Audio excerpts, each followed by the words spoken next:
एक बड़ी पुरानी कहावत है, समय बड़ो बलवान और काल बड़ो शिकारी। वही हो गया है ब्रिटेन के साथ, जहां 75 साल में ब्रिटेन को पहली बार बहुत ज्यादा झटका लगा है और ब्रिटेन को क्रॉस करके भारत आगे निकल चुका है। तो वहीं भारत ने ब्रिटेन को सीधे सीधे 30 दिन का टाइम दिया है। जानेंगे 30 दिन का टाइम क्यों दिया है और क्यों भारत ब्रिटेन को समझा रहा है कि इस बार हम जैसे को तैसा करने वाले मोड में हैं। जानेंगे क्या कुछ चल रहा है भारत और ब्रिटेन के बीच। आइए जानते हैं इन खबरों को विस्तार से। इस वक्त भारत और ब्रिटेन जहां एक तरफ फ्री ट्रेड के लिए आपस में बातचीत करना चाहते हैं, तो वहीं दूसरी तरफ कुछ पंगे भी हैं जो ब्रिटेन और भारत के बीच चल रहे हैं। और ये पंगे जो हैं ये उद्योग से संबंधित ज्यादा है। हाल ही में आपको याद होगा एक खबर आई थी, जिस खबर में ये कहा गया था कि टाटा ने ये कहा कि हम यूके में जो हमारा स्टील प्लांट है हम बंद कर देंगे। उन्होंने सीधे कह दिया था कि हम आपके हिसाब से नहीं चलेंगे, आप अगर इस तरीके से करेंगे तो हम बंद कर देंगे। कारण क्या था? कारण ये था कि यूके की सरकार चाह रही थी कि जितनी स्टील फैक्ट्रियां हैं वो स्टील फैक्ट्रियां तुरंत से ग्रीन वाले मोड में आ जाए, यानी अपने अंदर इस तरीके का बदलाव कर ले जिससे कि कार्बन का उत्सर्जन कम हो। अब टाटा स्टील का ये कहना था कि ठीक है हम चेंज कर लेंगे, ट्रांजिशन फेज में अपनी कंपनी को ले आएंगे, लेकिन इसमें बहुत ज्यादा खर्चा होने वाला है। इसमें करीब 3 बिलियन यूरो का खर्च होने वाला है। अगर 3 बिलियन यूरो का खर्च होता है तो आधा पैसा तो कम से कम गवर्नमेंट को देना चाहिए। सरकार आधा पैसा दे और आधा पैसा हम देंगे, लेकिन सरकार इस बात को मानने को तैयार नहीं हुई, जिसके बाद टाटा ने कहा कि ठीक है हम अपना स्टील प्लांट बंद कर देंगे। अब बात क्या है? बात ये है कि यहाँ तो शायद टाटा के स्टील प्लांट को दबाव में लाने की एक बड़ी कोशिश की जा रही है। और इसके पीछे कारण क्या है? कारण ये है कि यूके की ही स्टील कंपनी ने 885 मिलियन डॉलर की फंडिंग ली है सऊदी के प्लांट के लिए, यानी सऊदी प्लांट यहाँ पर लगाएगा। अब कहा जा रहा है कि यूके के ईस्टर्न कोस्ट में लगाए जाएंगे ये हैवी प्रोडक्शन कैपेसिटी वाले प्लांट सऊदी की तरफ से, और प्रोडक्शन कितना होगा? 1.8 मिलियन टन का हर साल होगा। लेकिन ये सब कुछ होने में अभी वक्त है और वो वक्त है 2025 का। यूके की गवर्नमेंट ऐसा लग रहा है जैसे पूरा प्लान कर रही है भारतीय स्टील उद्योग को दबाव में लाने के लिए। अब इसका ताजा तरीन उदाहरण हमने देखा कि एक तरफ यूके ये कह रहा है कि ठीक है हम आपसे फ्री ट्रेड एग्रीमेंट करेंगे, वहीं स्टील को लेकर इतना ज्यादा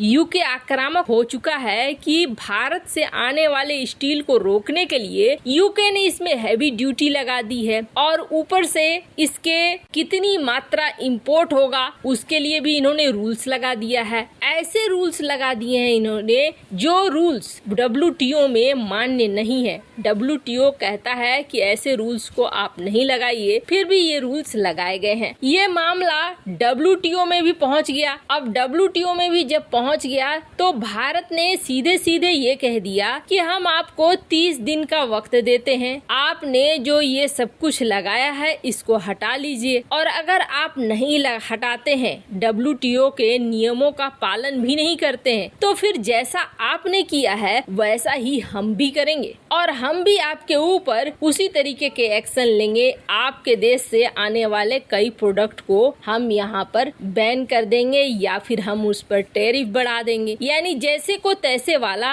मोड में जवाब देने की तैयारी भारत कर रहा है। ये WTO में यूके को भारत ने समझा दिया। क्या लगता है जैसे कि यूके में भारतीय स्टील उद्योग को जानबूझ के टारगेट बनाया जा रहा है, लेकिन कहते हैं ना आगे बढ़ने वाले आगे बढ़ ही जाते हैं। वही हो रहा है भारत के साथ। आज तो जैसे कि भारतीय अर्थव्यवस्था को लेकर बेहद बड़ी खुशखबरी निकल कर सामने आ रही है। भारत कभी उपनिवेश रहा है ब्रिटेन ब्रिटेन का। और क्या हो अगर ब्रिटेन को ही भारत पछाड़ने लगे। अब हो क्या रहा है, भारत जब भी कोई बड़ी उन्नति करता है, चाहे वो डिफेंस सेक्टर में अगर आप देखेंगे या फिर आर्थिक तौर पर देखेंगे, व्यापार के तौर पर देखेंगे, तो सबसे ज्यादा मिर्ची अगर किसी को लगती है तो वो लगती है यूके को। और इसके पीछे कारण है, कारण ये है कि कभी भारत उपनिवेश रहा है और भारत के विषय में ब्रिटेन जैसे देशों का ख्याल हमेशा से यही रहा है कि ये सांपों का देश है, सपेरों का देश है, इससे ज्यादा कुछ नहीं है, यहाँ ज्यादातर भूखे नंगे हैं। और ऐसी तो कल्पना भी नहीं कर सकता है ब्रिटेन कि कभी ऐसा हो कि भारत ब्रिटेन को पछाड़ता हुआ निकल जाए। अभी कल ही पीएम मोदी ने गुलामी की मानसिकता वाली एक सबसे बड़ी चीज को हटाया और वो था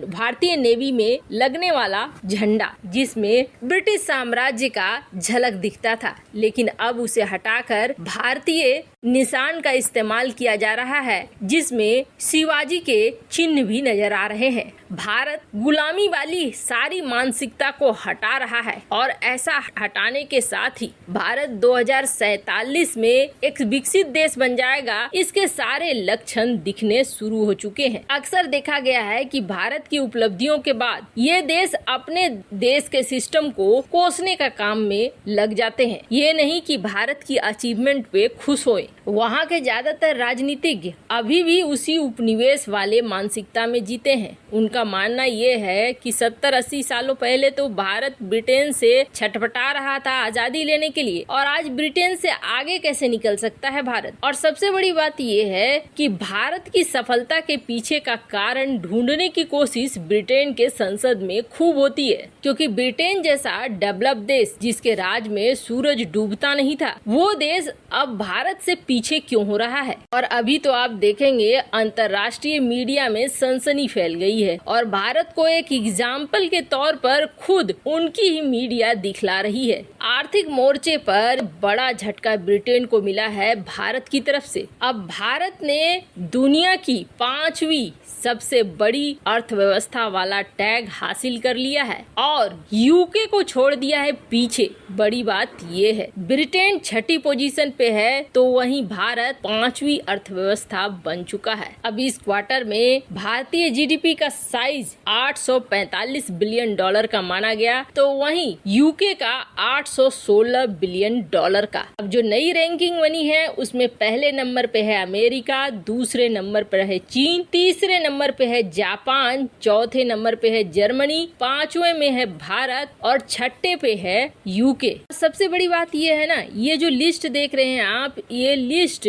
10 साल पहले अगर देखते तो टॉप 10 में भारत दिखता भी नहीं था। भारत की रैंकिंग उन दिनों 11वें नंबर पर हुआ करती थी और ब्रिटेन उस समय भी 5वीं पोजीशन पे था, लगातार अपनी 5वीं पोजीशन को बनाए रखे हुए था। पर अब भारत ने आखिरकार ब्रिटेन को पीछे करके 5वां स्थान हासिल कर लिया है। वैसे इन सब मामले में आपकी क्या राय है, कमेंट कर जरूर बताएं। जल्द मिलते हैं अगले वीडियो में नई खबर के साथ।